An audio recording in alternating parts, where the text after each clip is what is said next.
A'udzu billahi minasyaitonir rajim. Bismillahirrahmanirrahim.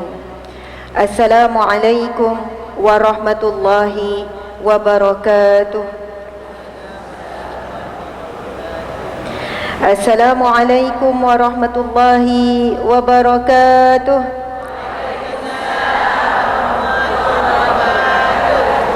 Wahai para wanita yang solehah, isteri yang solehah, perhiasan dunia yang terindah, dan bakal bidadari di jannah. Amin. Apa khabar semua? Apa khabar? Alhamdulillah. Nanti marah pula tu para lelaki tak tanya khabar dia. Kan nanti dan angkat kaki dah ustazah tegur muslimat saja. Wahai para muslimin yang hebat, lelaki Melayu yang terakhir. Sebab ini rare tau. Bukan senang, bukan mudah para lelaki nak hadir. Lagi-lagi kuliah duha. Sebab mereka selalu kuliah subuh dengan kuliah maghrib. Betul ya? Memang penuh lah ni kuliah subuh ni. Wallahu a'lam.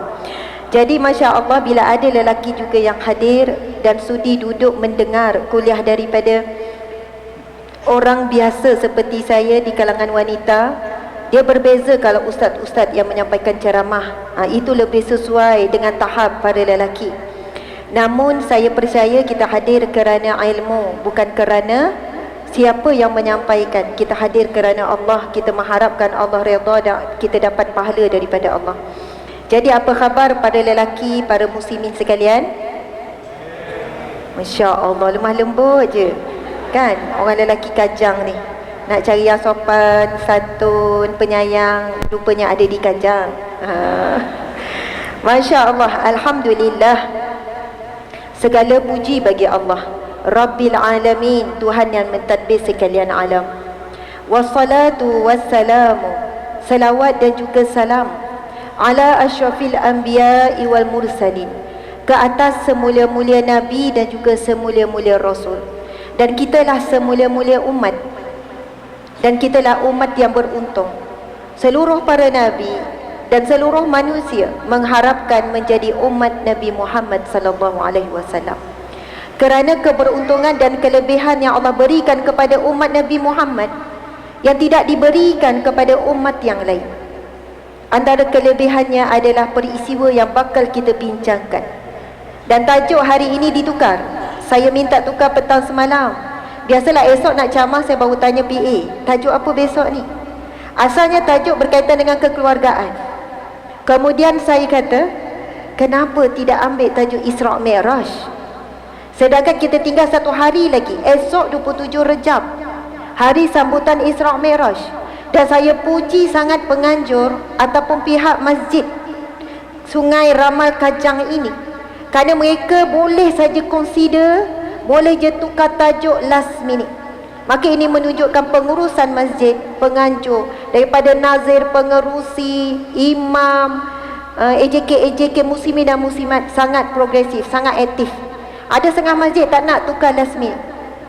Ada sesetengah saya tengok tajuk tak sesuai sebab kehadiran ramai di kalangan makcik-makcik. Tajuk mendidik anak contohnya.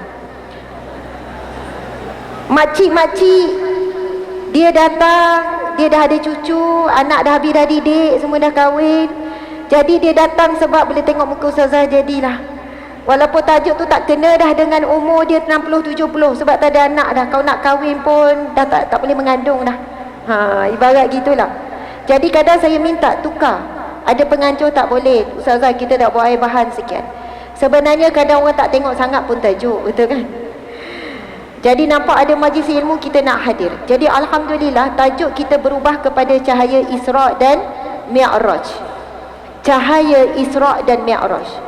Ini adalah satu anugerah pemberian Allah kepada umat Nabi Muhammad sallallahu alaihi wasallam. Allah berfirman di dalam Al-Quran, kuntum khaira ummatin ukhrijat linnas ta'muruna bil ma'ruf wa tanhauna 'anil munkar wa tu'minuna billah. Kamu, kalian, siapa? Kita, umat Nabi Muhammad, adalah sebaik-baik umat yang dikeluarkan di kalangan manusia. Kamu menyuruh kepada kebaikan dan kamu mencegah kepada kemungkaran.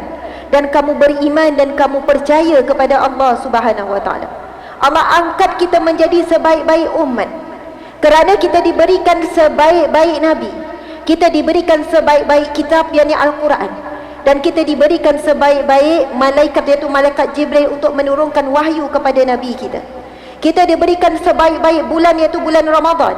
Kita diberikan sebaik-baik hari, peristiwa hari-hari penting yang bersejarah, dan kita diberikan sebaik-baik malam iaitu malam Lailatul Qadar. Dan kita diberikan segala-galanya adalah yang terbaik, yang sebaik-baiknya.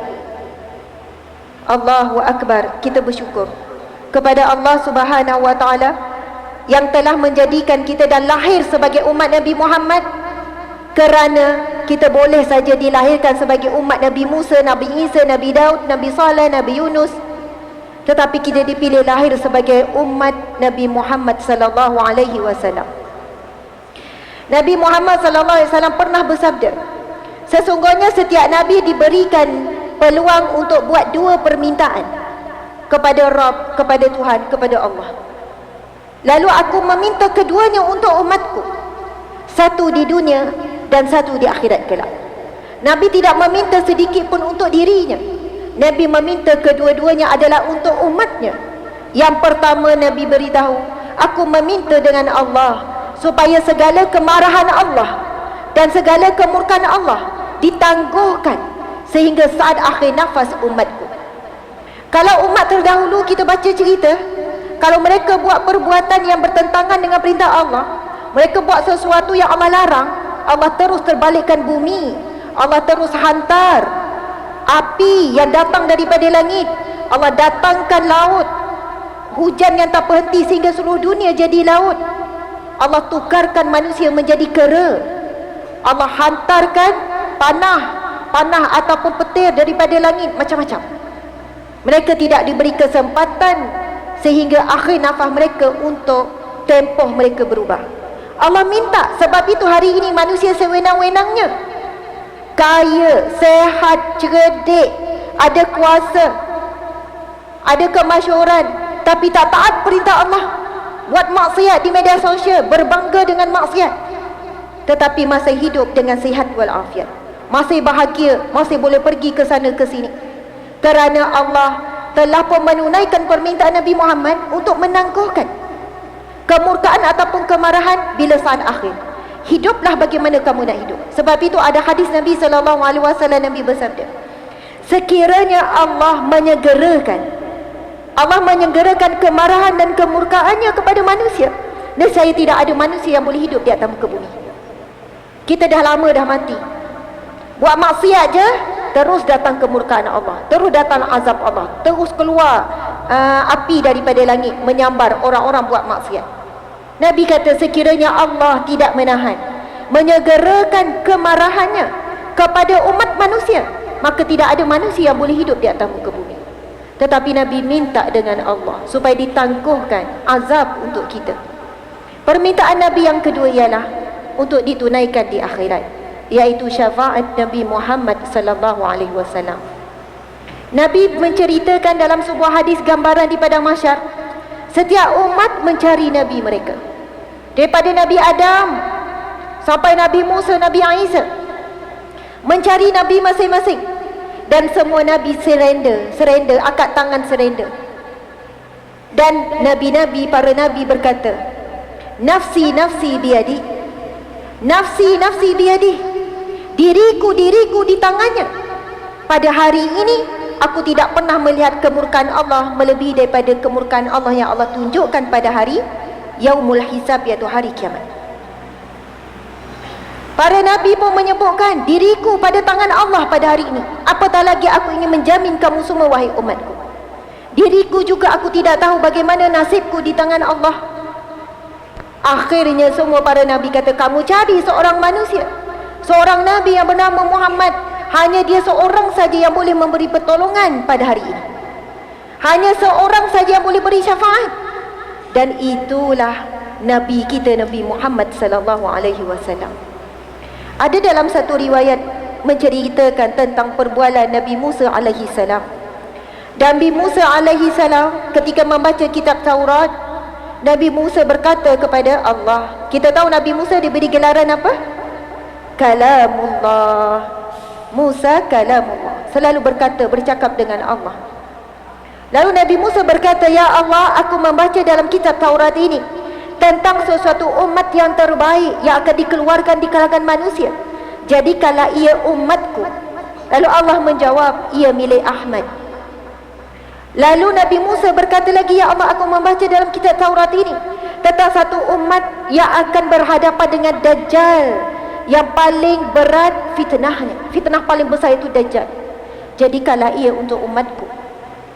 Lalu Allah menjawab, ia milik Ahmad. Ya Allah, aku membaca dalam kitab ini suatu umat yang mereka belajar tentang kitab mereka dan mereka menghafal kitab mereka. Jadikanlah ia untuk umatku. Lalu Allah menjawab, ia milik Ahmad. Bayangkan Al-Quran yang tebal, daripada hujung sampai akhir, daripada awal sampai akhir, dihafal oleh para hafiz dan hafizah kita. Itulah kehebatan yang Allah berikan kepada umat Nabi Muhammad sahaja. Kitab-kitab sebelum Nabi Muhammad, kitab selain pada Al-Quran, semua telah diubah suai. Tidak ada yang boleh menghafal kitab terdahulu sehingga kitab itu terpelihara. Tetapi umat Nabi Muhammad, kitab yang paling banyak, yang paling tebal, mampu dihafal oleh umatnya. Itu kurniaan Allah. Lalu Nabi Musa menjawab lagi, ya Allah, aku membaca dalam kitab Taurat ini tentang satu umat apabila dia berniat melakukan sesuatu kebaikan, telah diberi padanya pahala. Belum buat, niat je, dia dapat pahala. Jadikanlah ia untuk umatku, ya Allah. Tidak, ia milik Ahmad. Baca lagi, ya Allah, di dalam Taurat ini menceritakan satu umat yang mana syurga tidak akan dibuka melainkan untuk umatnya terlebih dahulu. Jadikanlah untuk umatku, ya Allah. Allah tetap menjawab, ia milik Ahmad. Sebab itu dalam semua kitab terdahulu menceritakan tentang akan lahirnya umat yang terbaik, akan lahirnya Nabi yang terbaik. Sebab itu para Nabi mengatakan, bahkan Nabi Musa, ya Allah, jadikanlah aku umat Nabi Muhammad. Betapa beruntung, dan kita tidak sedar akan keberuntungan ini. Melainkan apabila kita hadir majlis ilmu, kita mendengar kuliah-kuliah, barulah kita rasa kalau kita tak ada nikmat, kita dah lah susah, kurang comel pula. Daripada sejak kecil sampai besar rasa bulat manjang. Contohlah, pada bulat pun comel. Dapat suami pun kurang rajin, anak pun kurang pandai. Contoh je saya bagi tahu, Allah Maha Adil, mesti Allah bagi kurang, ada kelebihan. Maksud saya, ada orang dia rasa kehidupannya tidak beruntung. Tapi sedarlah, apabila kita menjadi umat Nabi Muhammad, kita masih kekal lagi boleh salat hari ini, kita masih kenal Nabi Muhammad, kita boleh ucap lagi la ilaha illallah Muhammadur Rasulullah. Itulah setinggi-tinggi kemuliaan, setinggi-tinggi nikmat, setinggi-tinggi rahmat, setinggi-tinggi kelebihan. Bak rupa paras, kedudukan, harta benda, suami, isteri, semua itu akan ditinggalkan. Tetapi pangkat kita, kedudukan kita sebagai umat Nabi Muhammad ini kekal sampai dalam kubur, sampai di mahsyar kelak. Kita diberi layanan yang berbeza dengan umat yang lain. Bayangkan kalau kita beratur untuk bayar, nanti nak raya, beli handbag barulah contohnya, beratur lah ada 20 orang, tiba-tiba kaunter depan cakap, makcik yang belakang sekali, mai datang bayar dulu. Mesti yang beratur ni tak puas hati, mesti beratur ni tengok atas bawah, siapa makcik ni, mak toke handbag ke, mak toke shopping mall ke. Bayangkan nanti di mahsyar kelak, umat yang terdahululah tunggu ribu tahun, umat Nabi Adam, umat Nabi Yusuf, umat Nabi Nuh, tetapi yang akan dihisap yang pertama adalah umat Nabi Muhammad. Yang lain semua kena tunggu. Syurga tidak akan dibuka melainkan umat Nabi Muhammad yang akan masuk dulu. Tapi kita ni tak rasa apa-apa kelebihan kita. Kita tak cukup sayang kepada agama kita, kita tak cukup sayang dengan Nabi kita, kita tak cukup bangga dengan title kita sebagai Muslim, sebagai mukmin. Kita pilih untuk jadi umat yang lemah. Kita pilih untuk perkataan-perkataan, ni je yang saya mampu buat, ni je setakat yang saya mampu, saya nak biasa-biasa je, saya nak sederhana-sederhana je. Dulu dia berniaga nasi lemak 100 bungkus, sampai 20 tahun pun 100 bungkus lah.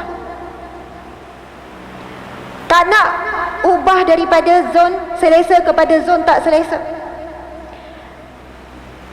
kata nak sederhana, dunia ni bakal ditinggalkan. Akhirnya yang menguasai ekonomi ke, sosial ke, pengaruh ke, bahkan kuasa sendiri pun di negara yang kita cintai, di negara Islam yang banggakan ini, bukan umat Islam yang menjadi yang terhebat. Dalam bidang apa pun, peternakan ke, pertanian ke, pembangunan ke, semua, bahkan 70% sumber makanan umat Islam sendiri dikuasai oleh orang bukan Islam. Tiba-tiba kan masuk topik ni kan. Sebab apa? Ibu-ibu ada anak-anak. Jadilah ibu-ibu yang hebat seperti Rumaisah. Nanti saya akan cerita. Antara peristiwa yang jarang diceritakan dalam peristiwa Isra Mi'raj, Nabi melihat wajah wanita yang pertama di syurga. Kita tahu dalam hadis Nabi menceritakan tentang wanita-wanita syurga. Penghulu syurga siapa? 4 wanita yang Nabi buat garisan tu. Lalu ditanya, ya Rasul, kamu buat apa? Nabi buat 4 garisan di atas tanah. Nabi pun bersabda, sesungguhnya 4 wanita ini adalah penghulu wanita di syurga. Maryam, Asiyah, Sayyidatina Khadijah binti Khuwailid dan Sayyidatina Fatimah. Ini 4 wanita penghulu syurga. Tapi dalam peristiwa Isra Mi'raj ada riwayat yang sahih, walaupun ada yang mengatakan bahawa itu mimpi Rasulullah, tetapi ada pendapat yang kuat, Nabi diperlihatkan dengan seorang wajah wanita di syurga, iaitu Rumaisah. Bagaimana hebatnya seorang ibu Rumaisah ini. Dia masuk Islam dulu, kemudian suami dia masuk Islam, kemudian bagaimana dia tidak bertangguh supaya anak-anaknya masuk Islam. Dia menjadi ibu yang mengobar-ngobarkan semangat juang kepada anak-anak untuk berkorban buat yang terbaik untuk Islam. Tuan-tuan, puan-puan, muslimin, muslimat,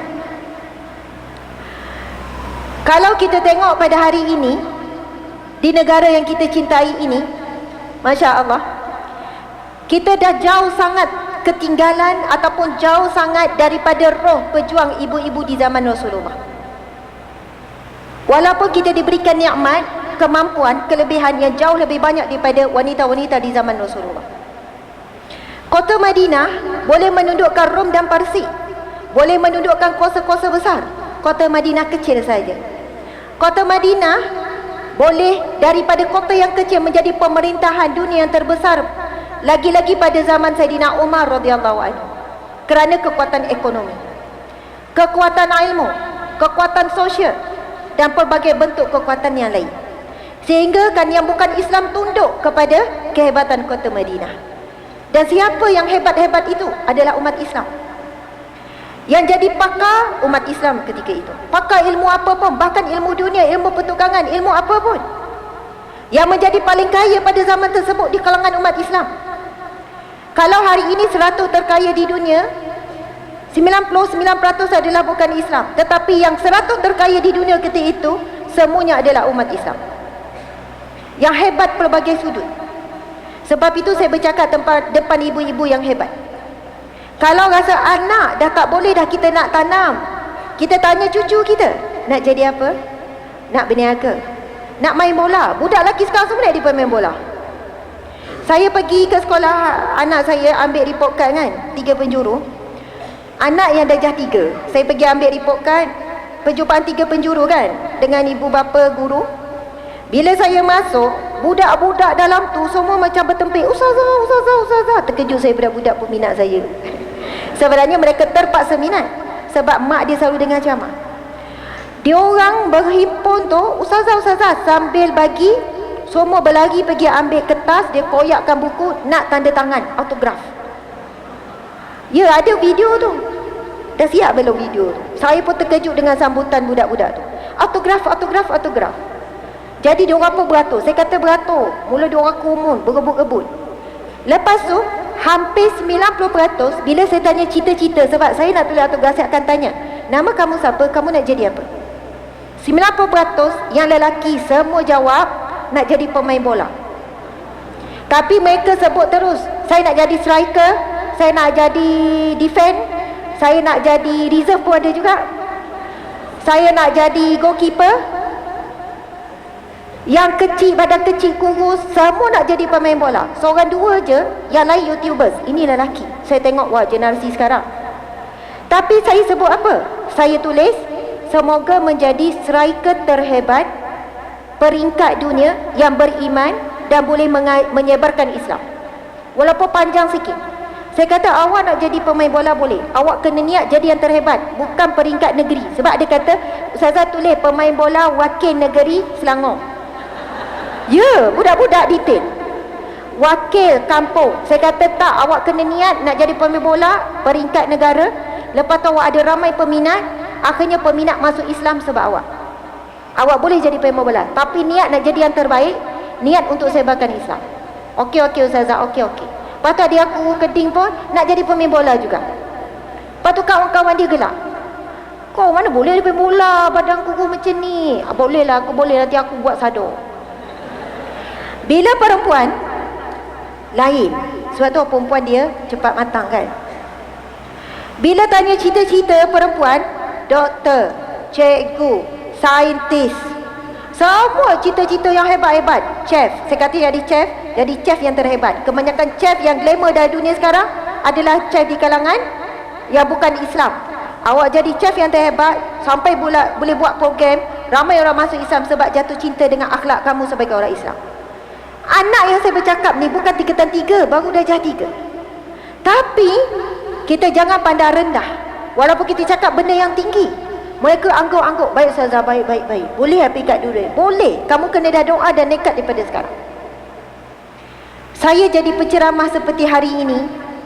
Ketika saya sekolah rendah, saya tengok penceramah masa sekolah rendah lagi, bila ustazah tanya cita-cita saya apa, masa tu saya tak tahu pun apa maksud pendakwah bebas. Saya dah jawab, cita-cita saya nak jadi penceramah bebas. Budak darjah 2, darjah 3, apa tahu masa 20 tahun yang lepas, 30 tahun lepas, bukan 20 tahun, 30 tahun lepas, mana ada penceramah di TV lagi masa tu, dan mana ada media sosial lagi. Perkataan pendakwah bebas, penceramah bebas tu tak ada orang sebut. Dalam kelas saya seorang je. Saya ingat bila ustaz dengar, nak penceramah bebas, ia bukanlah satu option ataupun satu pilihan yang glamour. Orang tak tahu apa tak. Tapi yang saya tahu penceramah bebas, bila saya tengok atuk saya, dia berceramah di khalayak ramai. Saya tanya mak saya, atuk kerja apa? Ceramah bebas macam itulah, mengata-kata. Saya pun terus cakap, saya nak jadi penceramah bebas. Bila saya masuk sekolah menengah, saya tengok penceramah-penceramah hebat pihak sekolah datang jemput. Fadilah Kamsah masa saya sekolah menengah, sekolah Muhammadiyah di Libanan. Ada ramai penceramah-penceramah bila akhir tahun nak dapat semangat SPM apa semua, datang penceramah. Dalam hati saya, tahu tak apa dalam hati saya? Saya jarang cerita. Saya akan jadi penceramah yang lebih baik daripada orang yang ceramah kat depan. Dan bila saya tengok penceramah mula keluar TV, saya cakap, saya akan keluar TV suatu hari nanti. Padahal saya bukan siapa-siapa lagi masa tu. Tetapi kerana ada yang namanya niat, nekat dan juga cita-cita yang ditanam. Sebab itu kalau anak kita ada niat, cucu kita ada niat nak jadi apa pun, terus tanam untuk jadi yang terhebat, terbaik. Walaupun bukan terbaik peringkat dunia, peringkat Malaysia, terbaik dalam keluarga pun jadi, dalam kampung pun jadi. Kemudian kita tanam supaya dia menyumbang melalui karier dia untuk jadi apa pun untuk Islam. Engineer terbaik untuk Islam. Saintis terbaik untuk Islam. Pemain bola yang terbaik. Chef yang terbaik untuk Islam. Akhirnya mereka nampak depan nanti mereka nak jadi macam mana, sebab Islam dah sediakan dah. Kalau kamu nak jadi terbaik untuk sekian. Subhanallah. Hui, macam ceramah apa ni pula kan? Tak masuk lagi tajuk Isra Mi'raj ni. Rasa solat Zuhur berhenti solat, sambung balik ni.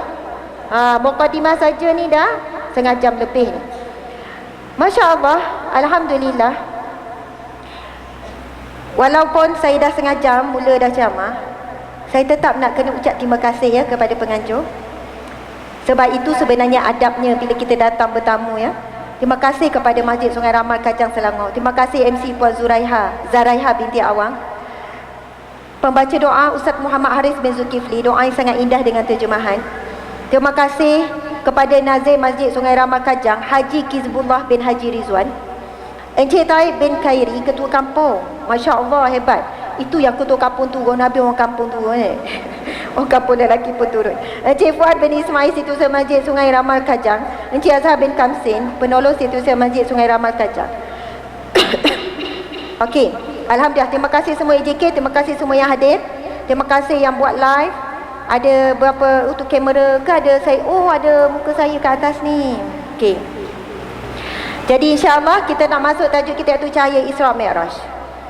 Sama-sama ikut saya, kita akan bacakan firman Allah Subhanahu Wa Taala yang menjadi dasar kepada peristiwa ini, iaitu surah Al-Isra ayat yang pertama. Surah Al-Isra ayat yang pertama. Sebelum kita meneruskan, ada dah sahabat kita ni berada di alam lain ni. Dia tak ada di alam nyata. Saya faham ada yang puasa dah sahur jadi ngantuk dalam masa ni. Kalau duduk kat rumah waktu ni sedap apa ni? Tidur, golek-golek tidur. Dah sarapan, dah ngemang-ngemang rumah, kita kata nak lolap kejap. Nak lelap kejap, sedap ni. Masuk bilik, tutup lasir, tutup lampu, pasal aircon, dah tahu Zuhur. Jadi kalau dah biasa tidur waktu ni, memang dia pun tak kira lah kat mana pun, walau kuat macam ni lah suara, dia boleh lelap. Itu tanda-tanda jiwa yang tenang. Dia boleh tidur dalam apa jua keadaan. Okey, angkat tangan kanan semua. Okey, letak atas bahu orang sebelah. Bahu orang sebelah kanan. Orang sebelah kanan. Jangan belah kiri, belah kanan saja. Okey, letak atas bahu orang sebelah. Urut.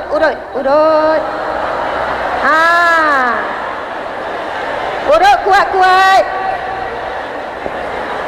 Lepas tu tapi tak, ya Allah. Urut lagi. Saya tak pakai ni daripada tadi sayangnya. Masya Allah. Sorry. Tim memang itu antara awak kena check. Saya tak pakai mic ni, jadi diorang tak clear. Padahal kan main semangat saya bercakap. Aduh, hai.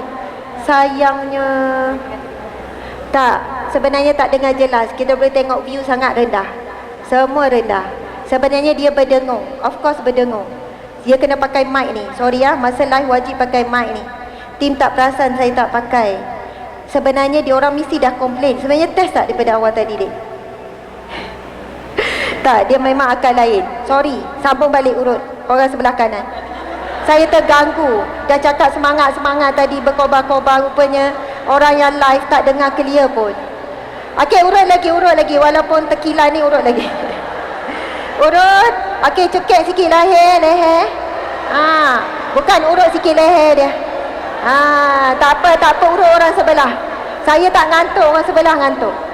Okey, urut sikit pinggang dia. Yang tu baru hilang ngantuk. Okey. Ya, baru ke dia. Awak perasan tak? Baru jelas. Sayangnya dek, ya Allah. Okey, sekarang tepuk. Okey, tepuk sambil ikut saya. Ya salam. Ya salam. Ya salam. Ya Allah. Yang Maha menyembuhkan. Sembuhkanlah segala penyakit zahir dan batin sahabatku ini. Masya Allah. Okey, angkat tangan kiri. Okey, angkat tinggi-tinggi tangan kiri. Letak atas bawah orang sebelah kiri. Okey, urut. Tadi kan dia urut kita urut dia balik. Okey. Urut. Okey, alhamdulillah. Urut lagi sampai leher dia, sampai pinggang dia. Okey, sampai mana? Bahu. Dah bahu, lengan. Jangan cakap sadonya lengan. Okey, sekarang kita tepuk. Macam tadi tepuk. Kalau boleh tepuk kuat sikit biar keluar penyakit tu. Ya salam. Ya salam. Ya salam. Yang Maha menyembuhkan. Keluarkanlah ya Allah segala penyakit zahir dan batin daripada tubuh badan sahabatku ini. Kesian dia ya Allah. Mengantuk dia ya Allah. Amin ya rabbal alamin. Subhanallah. Okey, alhamdulillah, alhamdulillah, alhamdulillah. Okey, dah terang dah mata. Sekarang tengok saya semua. Okey, kita akan baca surah Al-Isra ayat yang pertama.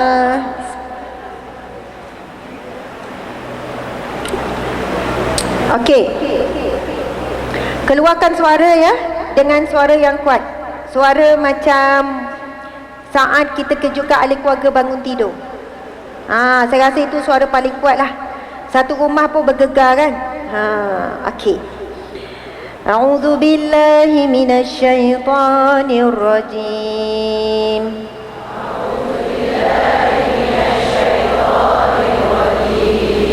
Bismillahirrahmanirrahim.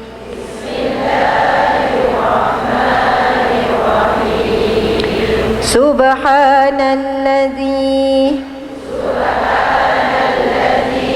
asra bi'abdihi laylan minal masjidil haram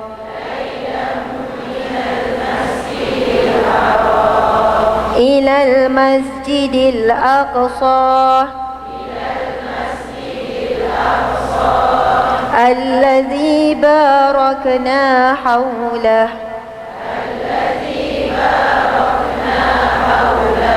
linuriyahu min ayatina innahu huwas sami'ul basir.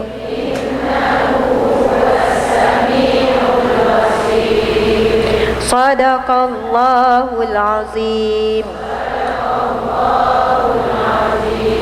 Surah Al-Isra ayat yang pertama. Allah Subhanahu wa taala berfirman, Subhanalladzi, maha suci Allah yang asra bi 'abdihi, yang memperjalankan hambanya, minal masjidil haram, daripada masjidil haram, ilal masjidil aqsa, ke masjidil aqsa, lailan, pada waktu malam. Subhanalladzi asra bi 'abdihi, maha suci Allah yang memperjalankan hambanya lailan, pada waktu malam, minal masjidil haram ilal masjidil aqsa, daripada masjidil haram ke masjidil aqsa, alladzi barakna haulahu, yang diberkati sekelilingnya, linuriyahu min ayatina, untuk menunjukkan tanda-tanda kekuasaan dan kebesaran kami. Innahu huwas sami'ul basir, dan dialah yang maha mendengar lagi maha melihat. Muslimin muslimat yang dirahmati Allah sekalian, antara perkara yang kita perlu beri perhatian dalam ayat ini, kita akan tadabbur dulu ayat ini untuk memahami peristiwa Isra' Mi'raj. Kenapa dimulakan dengan kalimah subhana, iaitu maha suci Allah. Allah memulakan dengan subhana. Allah memulakan dengan perkataan memuji dirinya sendiri. Maha suci Allah yang telah memperjalankan hambanya pada waktu malam. Maha suci Allah membawa maksud Allah menyucikan dirinya daripada segala sekutu, daripada segala kekurangan. Allah maha sempurna. Allah suci daripada segala kesilapan, dan perancangan Allah adalah yang terbaik. Jadi apabila Allah memulakan kalimah ataupun ayat ini dengan kalimah maha suci Allah, Allah ingin tarik perhatian kepada kita.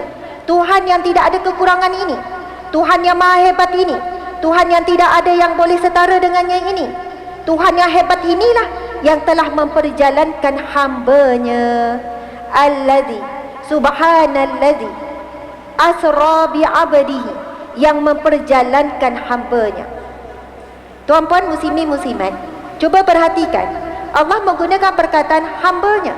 Allah tak guna perkataan rasulnya, nabinya ataupun kekasihnya, tetapi yang Allah gunakan adalah kalimah hambanya. Kerana apabila seseorang manusia boleh menjadi hamba Allah, maka itulah kedudukan yang paling tinggi dan paling mulia.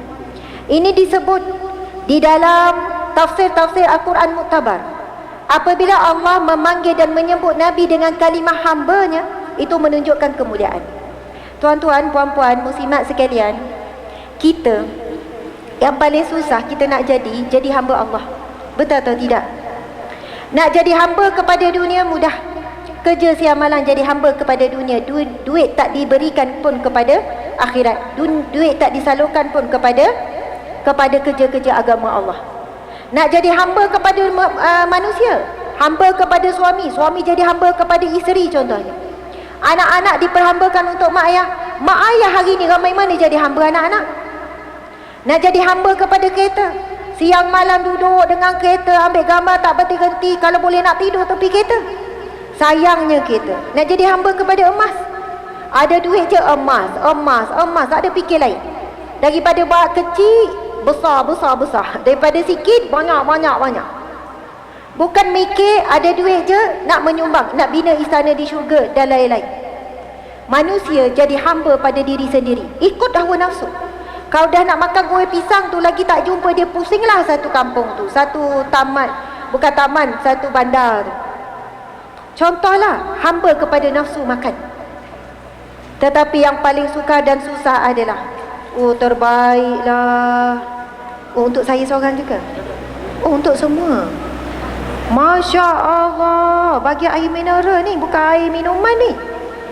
Semua dapat ke?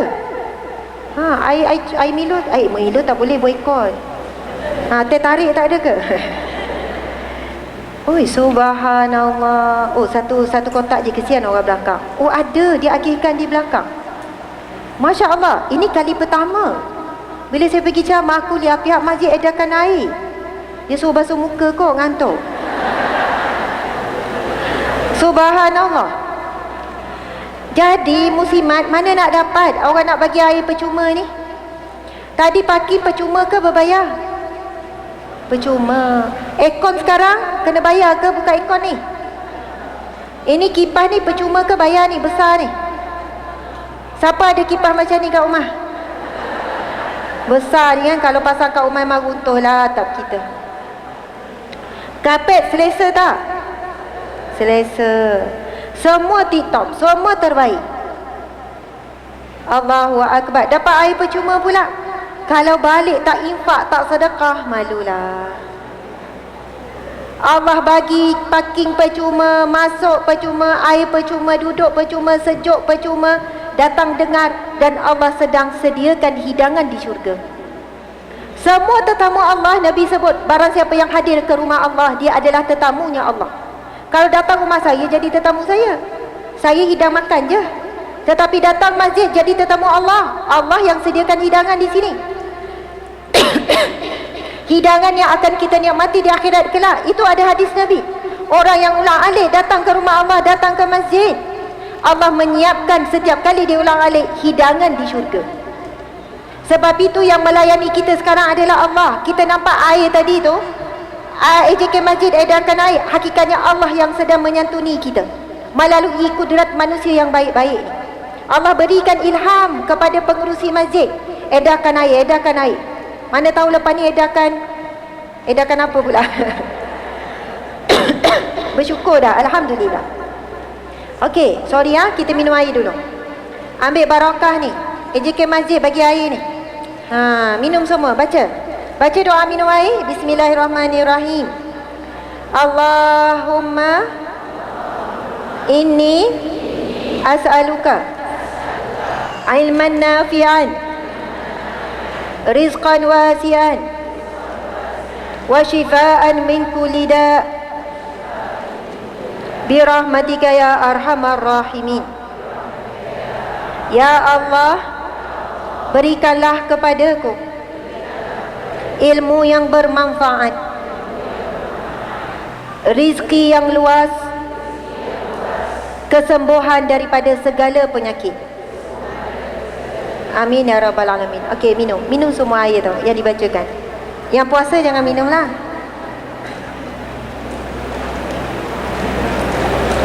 Itu doa apa? Doa minum air Zam-Zam. Itu doa Ibnu Abbas radhiyallahu anhu. Ibnu Abbas ni sepupu Nabi, orang yang sangat dekat dengan Nabi. Sebab itu ada yang mengatakan doa ini kemungkinan Ibnu Abbas wallahualam pernah lihat ataupun pernah dengar Nabi membaca, ataupun ia daripada Ibnu Abbas sendiri. Tapi doa ini ada 3 perkara yang penting. Kita nak ilmu yang bermanfaat. Ilmu yang tak bermanfaat kita dengar tak boleh beramal. Ilmu yang tak bermanfaat kita banyak ilmu jadi bertambah sombong. Dengan ilmu kita jadi rasa lebih baik dan merendahkan orang lain. Tapi ilmu yang bermanfaat dia akan jadi cahaya untuk kita. Dia akan bimbing kita untuk berjaya dunia dan akhirat. Dia akan jadikan kita tak mudah koyak, tak mudah hati tisu. Fokus ilmu yang bermanfaat. Kedua yang kita minta daripada doa Ibnu Abbas itu adalah kita minta rezeki yang luas. Kita jangan minta rezeki yang banyak. Nabi tak pernah ajarkan mana-mana doa ya Allah berikan rezeki yang banyak, tidak. Tetapi rezeki yang luas. Kita tak sebut laut itu banyaknya air laut. Kita sebut luasnya air laut. Laut yang terbentang luas itu memberi manfaat kepada manusia, memberi manfaat kepada kehidupan di dalam laut, memberi manfaat juga kepada binatang yang terbang, yang menangkap ikan lalu jadi bahan makan. Kita nak rezeki kita luas dan memberi manfaat kepada ramai orang, beri manfaat untuk agama.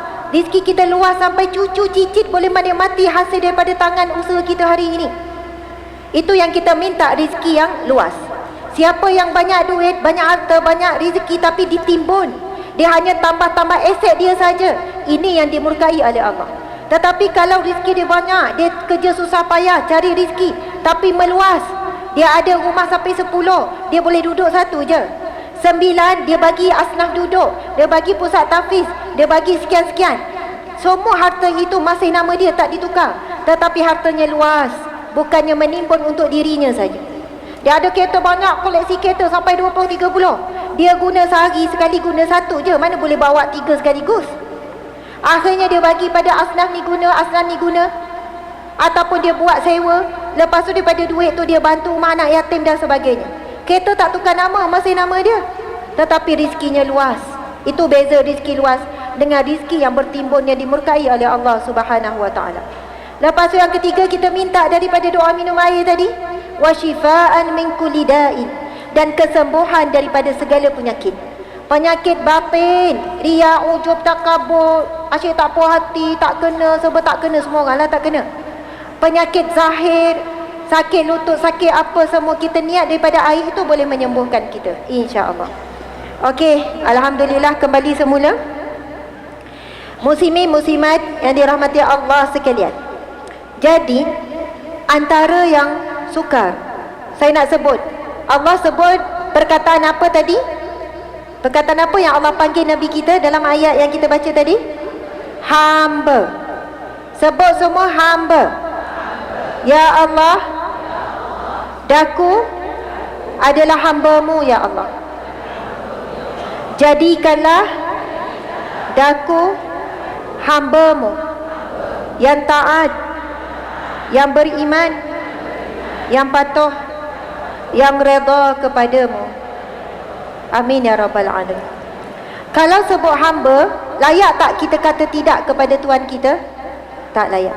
Bila sebut hamba, boleh tak kita komplain apa yang Tuhan kita beri? Tak boleh komplain. Walaupun kita rasa tak puas, kita rasa tak cukup. Anak kita nak makan sekian, tak cukup duit, kita tak akan komplain, ya Allah kenapa kau sempitkan rezekiku. Kita nak hantar anak kita sekolah yang lebih baik tapi tak cukup, kita tak komplain. Kita cuba menjadi hamba Allah yang terima seadanya apa Allah beri. Lalu kita baiki diri kita, mungkin usaha lebih, lalu Allah akan beri lebih. Tuan-tuan, puan-puan, muslimin, muslimat, nak jadi yang paling susah, nak jadi hamba Allah, nak redha kepada ketetapan Allah. Redha apabila Allah ambil orang yang kita sayang. Redha apabila orang yang kita sayang, yang kita korbankan, kita setia, lalu khianat dan kecewakan kita. Redha saat anak yang kita besarkan dengan kasih sayang, kasih cinta, dia menyakiti hati kita tanpa henti. Redha apabila anak kita bila kahwin dah mula jauhkan diri daripada kita, buat tak end, dah berbulan-bulan tak balik. Kita dah nasihat, kita dah doa, kita dah usahakan, tetapi kita tahu kita hamba, kita tak mampu buat, itulah sehabis baik kita buat. Lalu kita mula redha, ya Allah aku redha. Jika inilah jalanku ke syurga, jalan yang sakit dan perik dan pedih inilah jalan ke syurga, maka aku redha ya Allah, kerana aku hamba-Mu dan Engkau adalah Tuhanku dan Engkaulah Tuanku ya Allah.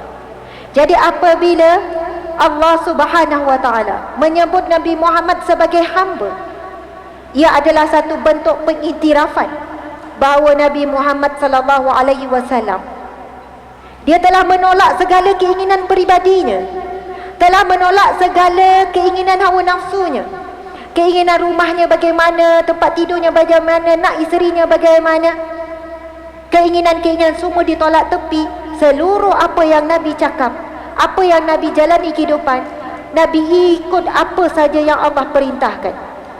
Bayangkan muslimat sekalian, apabila Nabi menghadapi 3 tahun berturut-turut diboikot oleh Quraisy pada umur Nabi 46, 47, bukan 47, 48, 49. Masa ini tahun ke-7, ke-8, ke-9 kenabian. Jadi Nabi umur berapa? Umur 40. Nabi kita dilantik menjadi Nabi umur 40. Pada peringkat awal dakwah sembunyi. Bila dakwah terangan, bila tahun yang ke-7 lebih kurang, masa itu ramainya pembesar-pembesar Quraisy masuk Islam. Orang-orang kuat masuk Islam. Quraisy rasa sangat marah, sangat geram, sangat benci kepada Bani Hashim, iaitu keturunan Nabi kita dan keluarga dan semua umat Islam. Pemimpin Quraisy cakap apa? Pada tahun ke-7, kita boikot Muhammad, boikot isterinya Khadijah, boikot seluruh keluarganya dan semua orang yang masuk Islam 3 tahun berturut-turut. Tidak boleh ada komunikasi langsung, tidak boleh ada jual beli langsung. Kalau ada yang nak berkahwin, tidak dibenarkan kahwin. Tidak boleh ada apa-apa urusan. Kita kalau kena boikot dengan adik-beradik, sedih kan? Kena boikot dengan kawan-kawan, sedih kan? Kita tahu dia pergi shopping tak bawa kita. Tahu-tahu 3 kawan yang kita selalu bergerak sama-sama, 4 orang pergi minum, pergi, tiba-tiba tak ajak kita. Apa perasaan kita? Itu baru boikot shopping. Ini Nabi melalui fasa dengan isteri dan anak-anak. Umat Islam diboikot semua segi. Sehingga kan umat Islam ketika itu yang mati kebuluran. Sebab nak beli gandum ke, nak beli biji gandum ke, nak beli air ke, semua diputuskan, tak dibenarkan. Kemudian sampai yang makan daun dah habis dah, daun hijau, daun kering, batang-batang kayu sampai berdarah.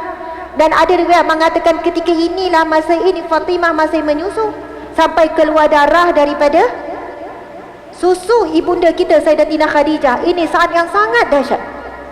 Nabi komplain tak? Ya Allah, aku kan sampaikan agamamu, kenapa begini teruk kehidupanku? Kenapa, mana pertolonganmu? Kenapa tak hantar makanan daripada syurga ke? Tetapi 3 tahun, bukan 3 hari, bukan 3 bulan, 3 tahun, 36 bulan. Dahsyat sangat kalau tengok peristiwa boikot tu. Nabi tak komplain, ya Allah, aku hamba-Mu.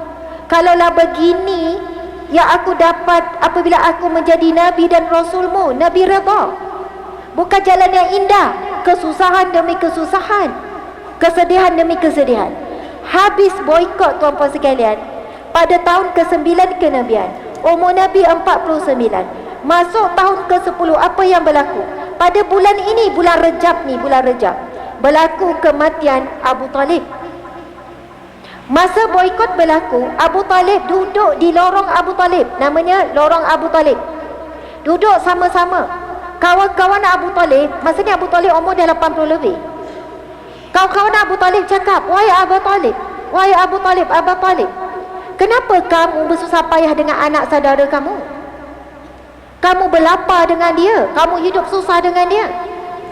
Baiklah kamu keluar duduk dengan kami, boleh hidup kenyang apa, senang, mudah semuanya. Abu Talib tidak meninggalkan anak saudara yang dicintainya, iaitu Nabi Muhammad SAW, walaupun tidak mengucap kalimah syahadah. Tapi pada bulan Rajab, Abu Talib meninggal dunia. Ujian yang sangat berat. Dan dalam peristiwa kematian Abu Talib dicatat dalam hadis yang sahih, bagaimana Nabi kita memujuk-mujuk bapa saudaranya, wahai bapa saudaraku, Ucapkanlah kalimah la ilaha illallah agar aku dapat berhujah di hadapan Allah kelak untuk menolongmu, wahai bapa saudara. Kita tahu Abu Talib menjaga Nabi daripada umur 8 tahun. Setelah Abdul Muttalib, datuk Nabi, meninggal pada umur Nabi 8 tahun. Masa umur 6 tahun ibu meninggal, 8 tahun datuk meninggal.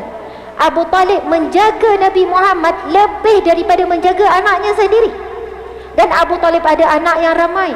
Sepupu Nabi antaranya adalah Sayyidina Ali, anak Abu Talib. Sebab itu Ali bin Abu Talib. Mereka membesar bersama.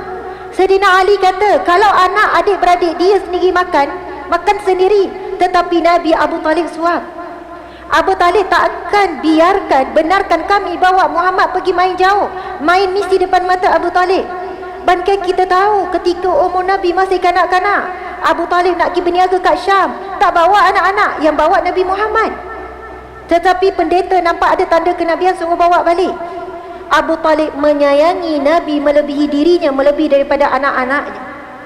Dan Abu Talib tahu benar bahawa anak saudara itu ada tanda-tanda kenabian.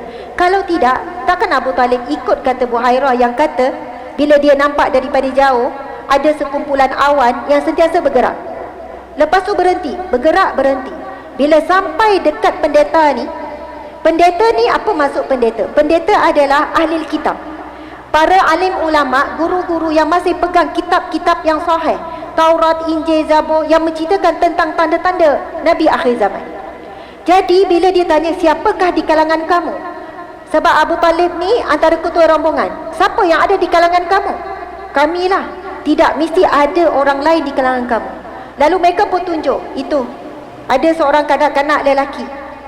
Lepas itu pendeta tu pun panggil, melihat ada tanda di belakang dan tanya berapa soalan.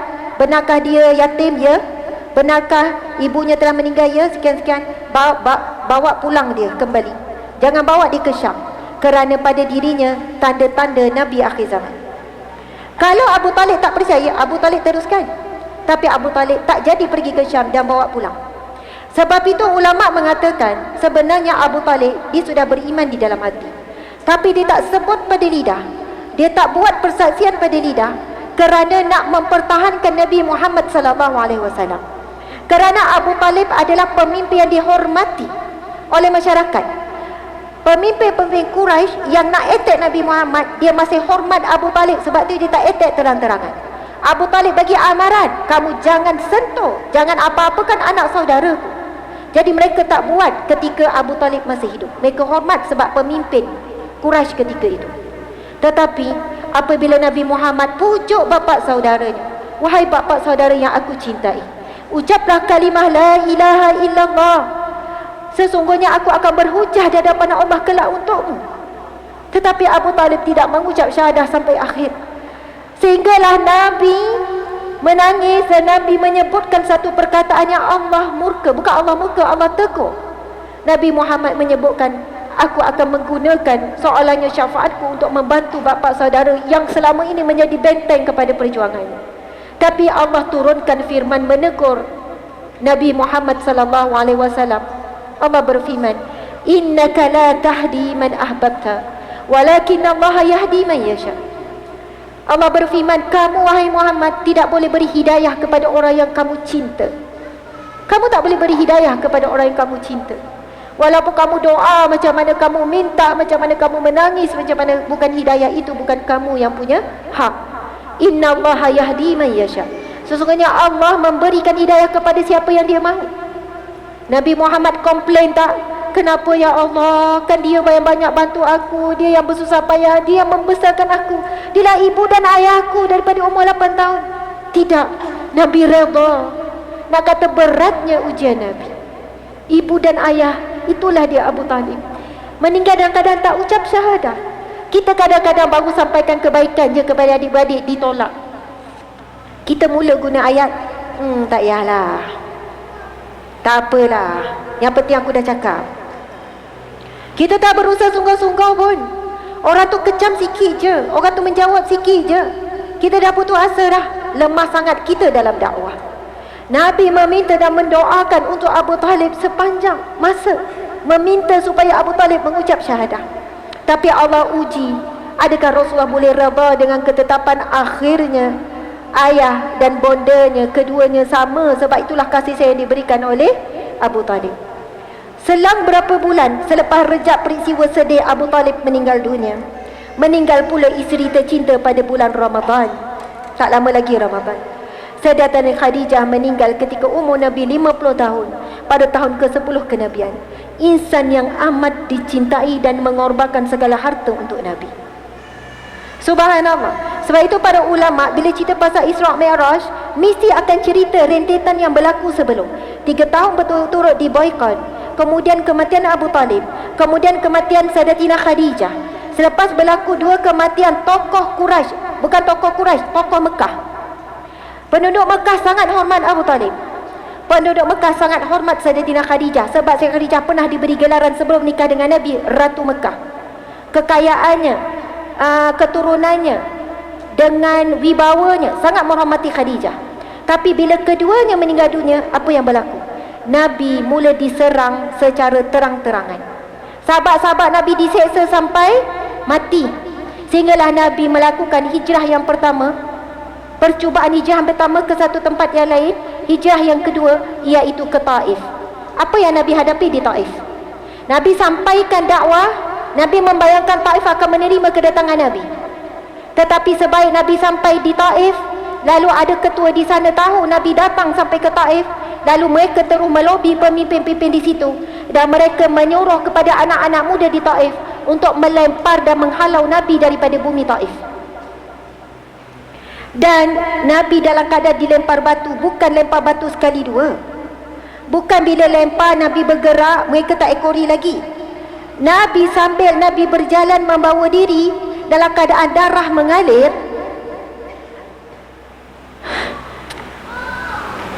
Ya, dalam keadaan darah, tubuh badan Nabi yang kita sayang, kita cintai, mengalir darah. Kanak-kanak dan remaja yang diupah ini tak ada berhenti. Sehingga ada yang kata sehingga perjalanan 1 kilometer dan lebih daripada itu Nabi dikejar lagi untuk dibaling batu.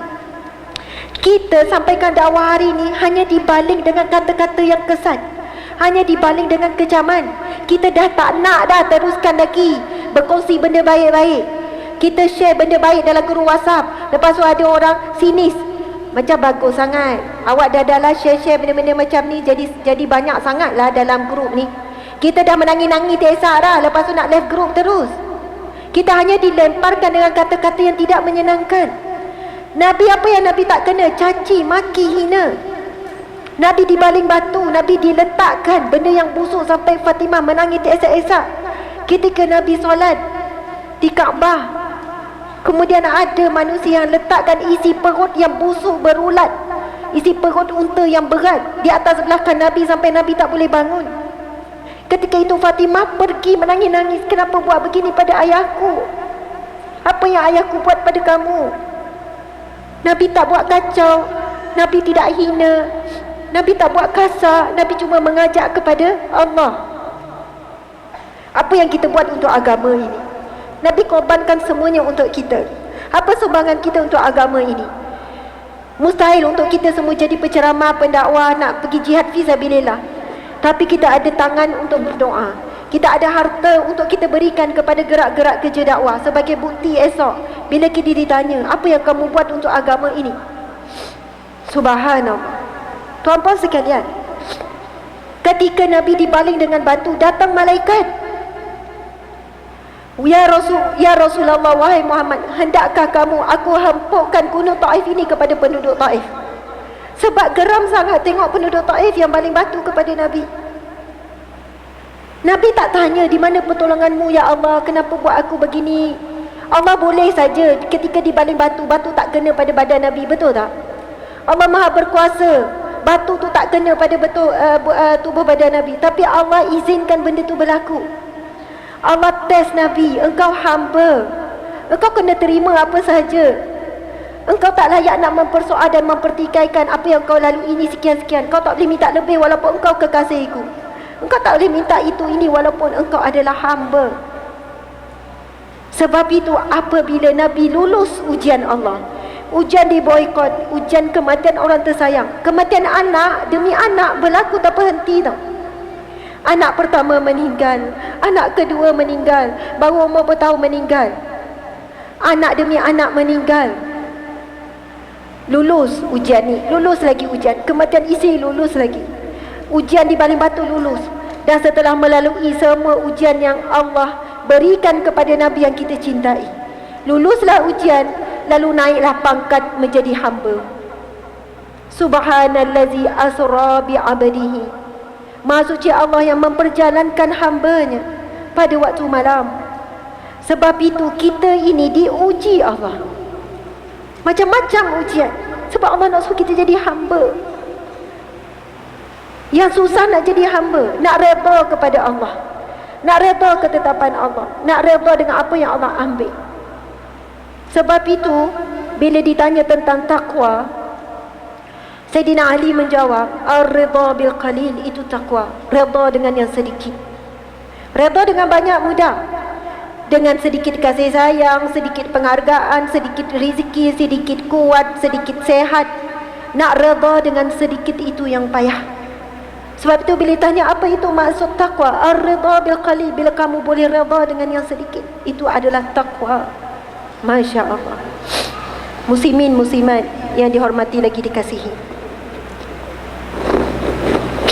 masa kita sebenarnya dah habis, pukul 11.45. Tadi saya bagi tahu saya nak cerita pasal Rumaisah, betul atau tidak?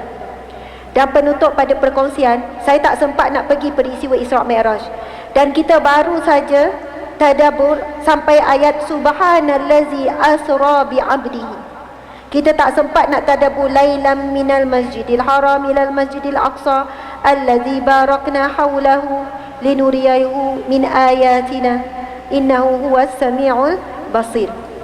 Saya ni sebenarnya sedang baca buku Prinsip Kehidupan daripada Hadis Isra' Mi'raj oleh Dr. Ahmad Sanusi Azmi. Nanti dek, kamu minta dengan tim, hubungi tim Dr. Ahmad Sanusi ni, beli sebanyak-banyaknya buku ni sorry ya, beli sebanyak-banyaknya buku ni untuk kuliah besok saya nak guna. Nanti boleh cari sendirilah, kami pun tak jual, tim pun tak ada saya rasa. Saya ada banyak koleksi buku Isra' Mi'raj, saya ada banyak koleksi sebab kita penceramah, jadi kita beli mana-mana buku pasal Isra' Mi'raj sebab tahu mesti Isra' Mi'raj ada tajuk ini. Tapi alhamdulillah ni antara buku yang terbaik di antara yang terbaik. Dengan mudah penyampaian, dengan detail, dengan bermula dengan tadabbur ayat, kemudian kisah-kisah, dan setiap yang dibawakan tentang peristiwa Isra' Mi'raj dibawakan dalil-dalil. Jadi kita tenang, kita tahu ini daripada sumber yang sahih. Dan kisah Rumaisah tu saya tak jumpa daripada buku-buku yang lain, namun saya jumpa dalam buku yang ditulis oleh Dr. Ahmad Sanusi Azmi ni. Masya Allah, Dr. Ahmad Sanusi ni adalah Dekan Fakulti Pengajian Quran Sunnah Universiti Sains Islam Malaysia USIM. Masya Allah, saya nak baca terus pasal Rumaisah. Sebab apa? Ia ada kaitan dengan kita para wanita sekalian. Kita tengok, saya baca je, kita sama-sama memahamkan. Terdapat beberapa riwayat menunjukkan bahawa Rasulullah SAW pernah diperlihatkan berada di dalam syurga dan mendapati bahawa Sayyidatina Ar-Rumaisah telah sampai amalannya di syurga. Ataupun kata yang lain, Rumaisah telah sampai ke syurga, tapi ada dalam kurungan amalannya sudah diterima Allah dan dia sudah pun dijamin syurga. Biarpun hadis ini boleh ditafsirkan sebagai berlaku mimpi sahaja, namun Dr. Raghib As-Sirjani berpandangan bahawa insiden ketelihatan Sayyidatina melihat Sayyidina Rumaisah di syurga itu berlangsung ketika peristiwa Isra' dan Mi'raj. Subhanallah. Dan konteks hadis yang diwahyukan itu menyebutkan bahawa Rasulullah SAW menceritakan kisah baginda masuk ke dalam syurga secara fizikal, dan ia tidak berlaku melainkan pada perjalanan Mi'raj baginda ke langit. Pandangan yang sama turut dinyatakan oleh Syekh Ramadan Abdul Muiz ketika menjelaskan mengenai wanita pertama yang dilihat oleh Rasulullah di dalam syurga, iaitu Rumaisah. Boleh sebut tak nama ni? Rumaisah. Ini adalah tokoh, dan kita juga boleh sebut Sayyidatina. Maksud Sayyidatina adalah penghulu wanita kami. Dan Rumaisah adalah penghulu wanita juga bagi umat Islam, penghulu di kalangan wanita bagi seluruh umat Islam, bukan untuk manusia, bukan untuk wanita saja. Dia adalah penghulu bagi umat Islam, lelaki ataupun perempuan, yang perlu jadi contoh. Manakala Mulia Ali Qari membentangkan sekian-sekian, okey, kelebihan Ar-Rumaisah. Kita jarang dengar kisah Rumaisah, betul tak? Alhamdulillah hadir majlis ilmu hari ini, kita boleh dengar seorang tokoh yang Nabi lihat wajah yang pertama di syurga. Apakah kelebihan Sayyidatina Rumaisah sehingga Rasulullah SAW diperlihatkan sosok beliau di dalam syurga? Ini disebabkan kerana perjuangan dan kesungguhan beliau mempertahankan Islam. Antaranya, Rumaisah adalah di antara ahli Madinah yang terawal memeluk Islam, sehingga kan suami beliau Malik bin An-Nadhr turut keheranan atas kepantasan iman Ar-Rumaisah. Kisah ini direkodkan oleh Az-Zahabi menyebutkan, sesungguhnya Rumaisah telah beriman dengan Rasulullah sedangkan suaminya Abu Anas ketika itu tidak ada. Apabila dia kembali berjumpa Rumaisah, suaminya bertanya, apakah engkau telah kena pukau? Adakah kamu kena sampuk? Kamu kena pukau ke ni?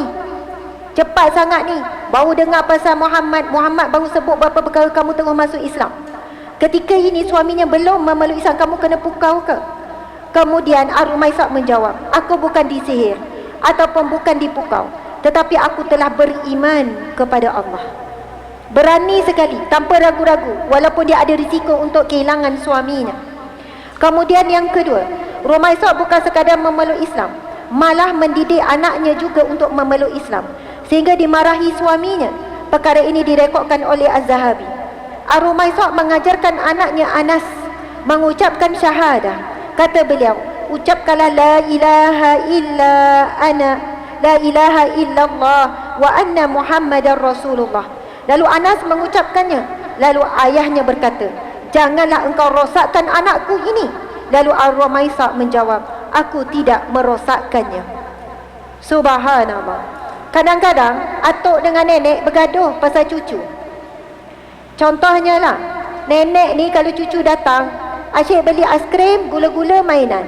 Aiskrim, gula-gula, mainan. Memanglah cucu ni sayang kat nenek. Atuk pula bila panggil cucu, nak dengar Al-Fatihah. Nak dengar Al-Fatihah, baca 3 kul.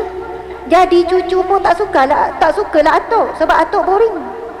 Atuk mesti nak dengar Fatihah, nak betulkan Fatihah. Nenek manja-manja kan.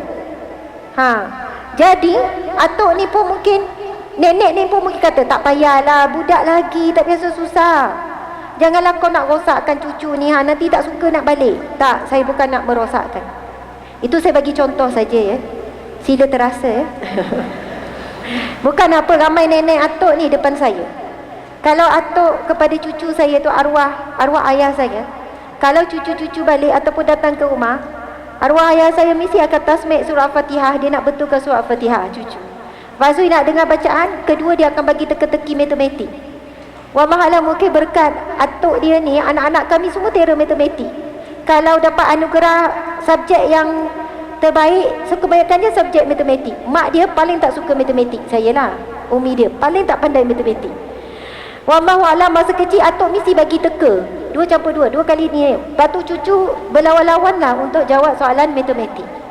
Bukan kata tak beri aiskrim, tak beri mainan, beri, tetapi biar ada kenangan pada anak cucu kita. Atuk nenek mengajarkan Al-Quran. Atuk nenek tanya soalan-soalan berkaitan dengan Nabi. Isra Mi'raj berlaku bila? Kod atuk nenek pun tak tahu. Umur berapa berlaku Isra Mi'raj? Langit ke-7 Nabi apa? Atuk jawab, atuk pun tak tahu. Subhanallah. Dah 60 tahun hidup, 60 tahun dah dengar ceramah Isra Mi'raj, sampai hari ni tak ingat langit ke-7 Nabi mana, langit ke-6 Nabi mana, Nabi ke-5, langit ke-5 Nabi mana. Itulah kelemahan kita kan, umat Islam. Okey, tengok Ar-Rumaisah. Yang kedua, Ar-Rumaisah dia fokus didik anak untuk mengenalkan Allah dan mengenalkan kepada Rasulullah sallallahu alaihi wasallam. Yang ketiga, Ar-Rumaisah berjihad di jalan Allah. Beliau terlibat dalam beberapa peperangan bersama dengan Rasulullah, seperti perang Uhud dan perang Hunain. Keterlibatan beliau dalam Uhud diceritakan oleh Anas sendiri. Kata Anas, cuba dengar hebatnya Rumaisah ni. Ketika perang Uhud berkecamuk, orang-orang melarikan diri daripada Nabi SAW. Anas berkata, sungguh aku melihat Aisyah binti Abu Bakar dan Ar-Rumaisah berjalan dengan cepat hingga terlihat gelang kaki. Saat itu belum turun ayat tentang hijab. Berjalan cepat-cepat membawa kirab, iaitu tempat air yang terbuat daripada kulit. Dan berkata perawi lain, mengangkut kirab dengan selendang keduanya, lalu menuangkan ke mulut para pasukan. Kemudian keduanya kembali untuk mengisi air dalam kirab dalam bekas air. Kemudian kembali datang menuangkan air ke mulut pasukan. Kita tahu perang Uhud, inilah perang yang kematian syuhada paling ramai. Ketika peristiwa perang Uhud berlaku, kita tahu peristiwa, kalau nak cerita pasal Uhud jadi panjang cerita pula. Di sinilah perangnya Nabi sampai patah gigi, sampai berdarah-darah. Ketika itu umat Islam terpesona, bukan terlalai sekejap dengan harta rampasan perang. Mereka ingat musuh dah lagi, dan musuh bila nampak umat Islam dah pergi mengerumuni ataupun menuju ke harta rampasan perang, ketika itulah Nabi dikepung dan diserang kembali. Dan umat Islam mati, yang keliling Nabi wafat syahid. Dalam keadaan yang genting itu, tindakan Rumaisah dengan Aisyah binti Abu Bakar isteri Nabi SAW berani dalam keadaan yang genting. Musuh boleh je libas dan bunuh mereka, tetapi tetap mengangkat air, memberi minum untuk beri tenaga kepada prajurit ataupun askar-askar kita yang sudah pun luka parah, untuk ada tenaga balik untuk bangun mempertahankan Nabi SAW. Ar-Rumaisah yang keempat, menyediakan makanan buat Rasulullah saat baginda sedang diselubungi kelaparan yang amat sangat. Peristiwa ini diceritakan oleh Anas. Suatu hari Abu Talha berkata kepada Ar-Rumaisah, aku mendengar suara Rasulullah SAW sangat lemah. Abu Talha berkata kepada Ummu Sulaim. Ummu Sulaim ni gelaran Rumaisah. Aku mendengar suara Rasulullah sangat lemah, yang menyebabkan aku tahu bahawa baginda sangat lapar. Abu Talha bertanya kepada Rumaisah, apakah kamu mempunyai sesuatu, ada makanan tak? Ar-Rumaisah menjawab, ya. Kemudian Ar-Rumaisah mengeluarkan beberapa roti dan gandum, lalu mengambil kerudungnya. Kemudian dia menyusupkan ke bawah tanganku dan menyelendangkan kerudungnya yang berisi roti. Ar-Rumaisah mengutuskan aku, iaitu Abu Talha, kepada Rasulullah sallallahu alaihi wasallam. Masya Allah, itu di antara kisah Rumaisah. Ada banyak lagi kisah beliau. Kita tahu di peristiwa Isra Mi'raj, Allah juga memperdengarkan Nabi dengan tapak kaki Sayyidina Bilal bin Rabah. Sampai Nabi tertanya-tanya, apa amalan Bilal? Apa amalan Bilal? Wahai Bilal, apa amalan kamu wahai Bilal? Aku mendengar derapan tapak kaki kamu di syurga. Nak katanya Nabi ni dia kenal sangat. Ini bunyi tapak kaki Bilal ni. Isteri-isteri kenal tak kalau tapak kaki suami? Kenal? Boleh cam tak? Tapak kaki suami bunyi dia lain kan? Tapak kaki anak lain, tapak kaki cucu lain, betul tak? Kalau time kita merajuk, kita buat-buat tidur, buat-buat lapar, memang lapar lah, tak makan. Kalau rumah kita ada tangga, kita boleh cam tak siapa yang naik tangga tu? Anak kita lain, cucu lain, suami lain, isteri lain. Isteri kalau marah lagi, suami cam. Bergegar satu rumah tu kan, hempas.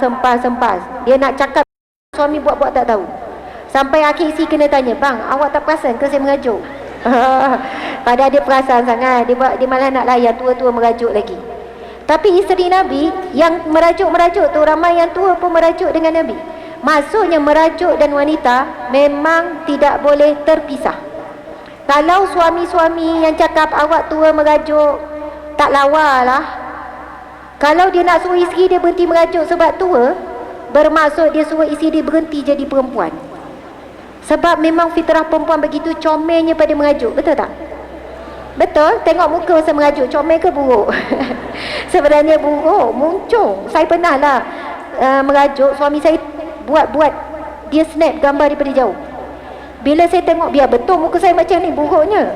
Lepas tu cuba merajuk dalam keadaan tetap cun juga. Okey, tuan-puan sekalian, bila kita sayang seseorang, kita boleh cam bunyi tapak kaki. Kita boleh cam. Kalau anak kita balik daripada surau, bunyi lain. Suami kita jalan lain bunyi dia. Sebab itu Nabi boleh cam, ini tapak kaki Bilal ni. Nak kata betapa Nabi sayang sangat Bilal. Rapat sangat dengan sahabat Nabi. Yang ini Umar macam ni, Osman macam ni, Ali macam ni, Bilal macam ni. Apa amalan Bilal? Ini peristiwa Isra Mi'raj ni. Bila Bilal ditanya oleh Nabi, apa amalanmu Bilal? Ini penutup supaya kita balik dengan amalan Bilal. Lalu Bilal pun menjawab, ya Rasulullah, aku tak ada amalan ya Rasulullah. Melainkan apa yang aku istiqamah ialah setiap kali selepas ambil wuduk, Bilal akan solat sunat wuduk. Itu berat. Sebenarnya bukan senang kita nak buat. Maksudnya lepas ambil wuduk, memang ada namanya solat sunat wuduk. Ini jarang yang kita amalkan. Lepas ambil wuduk, sebelum solat sunat Zuhur ke ataupun sebelum solat Zuhur, buat dulu solat sunat wuduk. Siapa yang datang masjid awal, untunglah. Dia ambil wuduk, dia pun solat sunat wuduk dulu, tunggu azan, azan dah masuk, solat sunat sebelum Zuhur. Contohnya begitu. Jadi kita bolehlah, kalau tak pernah buat seumur hidup, sebelum mati buatlah sekali jadilah. Kalau boleh jadikan amalan. Kalau tak dapat setiap kali wuduk, sekali sehari buat solat sunat wuduk. Sebab kelebihannya amat besar.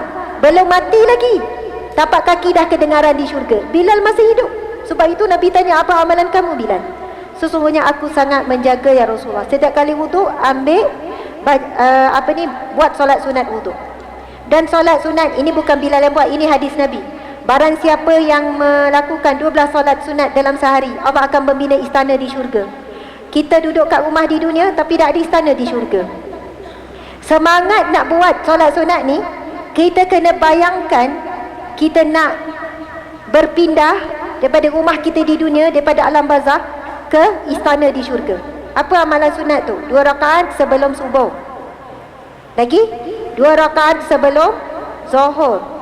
2 rakaat sebelum subuh, 2 rakaat sebelum Zuhur, 4 rakaat selepas Zuhur, 2 rakaat selepas Maghrib, dan 2 rakaat selepas Isyak.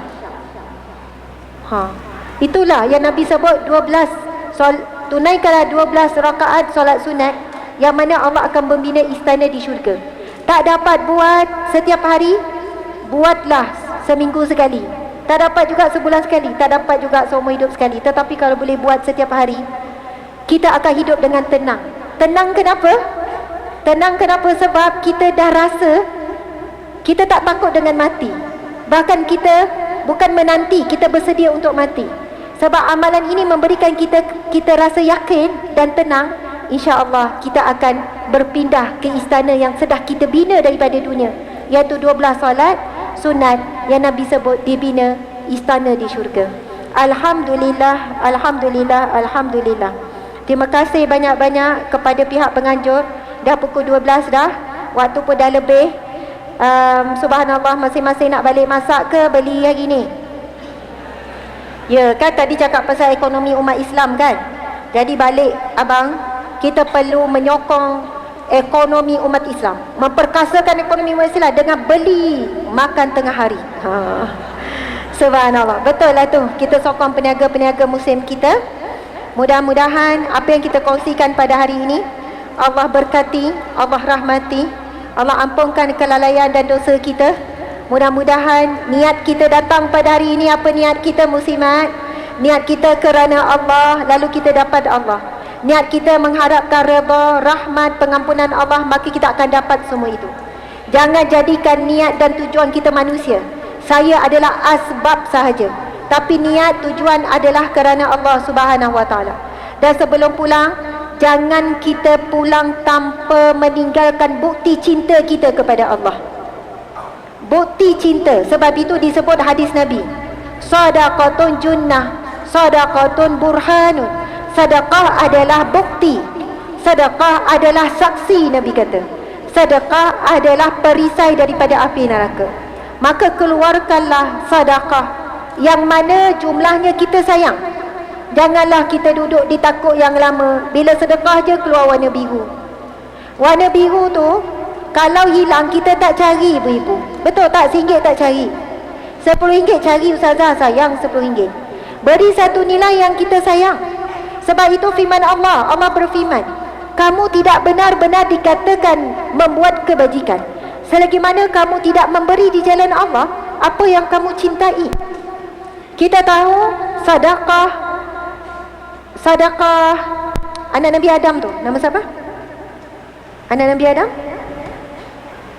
Qabil dan Habil, dua-dua diperintahkan untuk sedekah. Sedekah Qabil tak diterima.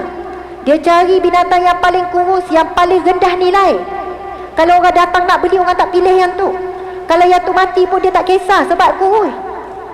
Habil pula cari yang paling gemuk, kibas yang paling gemuk, yang paling sihat, yang paling mahal. Akhirnya kibas Habil diterima oleh Allah, yang Qabil tak diterima. Ini riwayat yang sahih, kita tahu cerita ini. Rupanya hari ini ramainya Qabil moden. Qabil moden, kita lah. Bila buka ambil duit, pilih yang paling sikit. Antara merah, hijau, biru, yang paling sikit tu laju yang keluar. Kalau terkeluarlah yang warna hijau, masuk balik. Merah masuk balik. Kalau tak ada pilihan, ada 50 keping, RM50 je, padahal duit banyak lagi dalam ESB lah, dalam tabung haji lah. Kita pun nak beri. Kalaulah tabung tu boleh buat baki, nak baki ikhlas RM5 je, baki RM45. Subhanallah. InsyaAllah saya sebut ni serius ni, walaupun nampak macam nada main-main. Sebab sedekah yang beri apa yang kita sayang, itu meningkatkan iman kita. Sebab apa yang kita beri itulah milik kita yang sebenar. Kita tahu dah semua tu, kita yang akan nikmati sedekah, bukan orang lain. Jadi berilah satu nilai yang kita cintai untuk rumah Allah yang telah menyatukan kita pada hari ini. Terima kasih. Mohon maaf salah dan silap. Sorry. Terima kasih 2000 lebih yang menonton. Terima kasih banyak. Minta maaf. Aqulu qawli hadha wa billahi taufiq wal hidayah. Astaghfirullahal azim wa atubu ilaih. Assalamualaikum warahmatullahi wabarakatuh. InsyaAllah. Terima kasih. Sayang semua muslimat. InsyaAllah jumpa lagi. Selamat menyambut Isra Mi'raj dan selamat menyambut Ramadan. Kita baca doa sikit. Bismillahirrahmanirrahim. Baca Bismillahirrahmanirrahim. Allahumma barik lana fi Rajab wa barik lana fi Sya'ban wa barik lana wa ballighna Ramadan. Ya Allah, berkati kami di bulan Rajab, berkati kami di bulan Sya'ban, berkati kami dan sampaikan kami ke bulan Ramadan. Amin ya rabbal alamin.